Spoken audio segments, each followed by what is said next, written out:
ఆదాయం పెంచుకోవడంపై AP excise శాఖ దృష్టి సారించింది. గతేడాది కొత్త మద్యం షాపుల పాలసీ వల్ల భారీగా ఆదాయం వచ్చింది. దరఖాస్తు ఫీజుల రూపంలోనే 1906 కోట్లు వచ్చింది. ఇంత పెద్ద మొత్తంలో ఆదాయం వస్తుందని ఎక్సైజ్ శాఖ అధికారులు ఊహించలేదు. దీనివల్ల 2024-25లో 28,842 కోట్ల ఆదాయం సమకూరింది. ఈ ఆర్థిక సంవత్సరంలో దరఖాస్తుల ఫీజులు ఉండవు. అందువల్ల ఆ 1900 కోట్ల ఆదాయం రాబట్టుకోవడంపై ఎక్సైజ్ శాఖ దృష్టి పెట్టింది. పర్మిట్ రూములకు అనుమతి ఇవ్వడం ద్వారా దీన్ని భర్తీ చేసుకోవాలని భావిస్తుంది. సెప్టెంబర్ నుంచి మద్యం షాపుల వద్ద పర్మిట్ రూముల ఏర్పాటుకు అనుమతులు ఇవ్వాలనే నిర్ణయానికి వచ్చింది.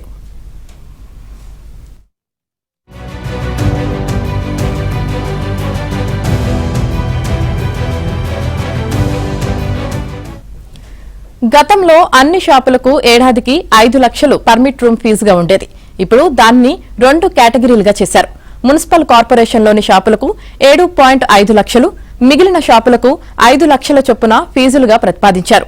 రాష్ట్రంలో 3,736 మద్యం షాపులు ఉన్నాయి. వాటికి 5 లక్షల చొప్పున పర్మిట్ రూమ్ ఫీజుల రూపంలో 186 కోట్లు వస్తుంది. కార్పొరేషన్లోని షాపులకు 2.5 లక్షలు అదనం కాబట్టి మొత్తంగా పర్మిట్ రూముల ఆదాయం 200 కోట్లు దాటుతుంది. ఆగస్టు వరకు బార్ పాలసీకి గడువు ఉన్నందున కొత్త బార్ పాలసీతో పాటు పర్మిట్ రూములకు అనుమతులు ఇచ్చి ఆదాయాన్ని భర్తీ చేసుకోవాలని అధికారులు భావిస్తున్నారు.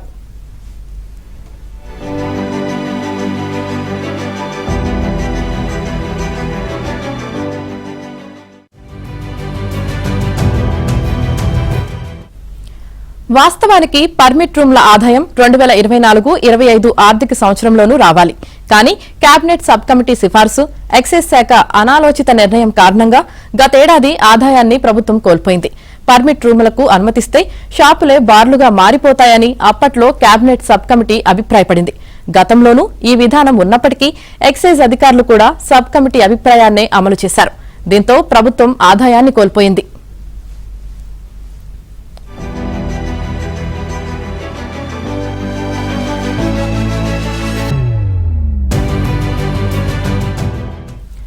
కూటమి ప్రభుత్వం అధికారంలోకి వచ్చాక అన్ని బ్రాండ్లను అందుబాటులోకి తీసుకురావడంతో మద్యం అమ్మకాలు పెరుగుతున్నాయి. ఈ ఏడాది సెప్టెంబర్ నుంచి కొత్త బార్ పాలసీ అమల్లోకి రానుంది. రాష్ట్రంలో 870 బార్లు ఉన్నాయి. వాటిలో 44 ఖాళీగా ఉండిపోయాయి. త్వరలోనే మొత్తం 870 బార్లకు ఎక్సైజ్ శాఖ నోటిఫికేషన్ జారీ చేయనుంది. తద్వారా దరఖాస్తు ఫీజుల రూపంలో ఆదాయం సమకూరుతుంది. 2022లో తెచ్చిన బార్ పాలసీ సమయంలో దరఖాస్తు ఫీజులు 5 లక్షల నుంచి 10 లక్షల వరకు 3 కేటగిరీలుగా పెట్టారు. ఈసారి లైసెన్స్ ఫీజులు తగ్గించాలని ప్రభుత్వం భావిస్తుంది. లైసెన్స్ ఫీజులు తగ్గితే దరఖాస్తులు పెరిగే అవకాశం ఉంది. తద్వారా ప్రభుత్వానికి అదనపు ఆదాయం సమకూరుతుంది. మొత్తంగా గతేడాది దరఖాస్తు ఫీజులతో వచ్చిన 1900 కోట్ల ఆదాయాన్ని వివిధ మార్గాల్లో రాబట్టేందుకు ఎక్సైజ్ శాఖ ప్రయత్నిస్తోంది.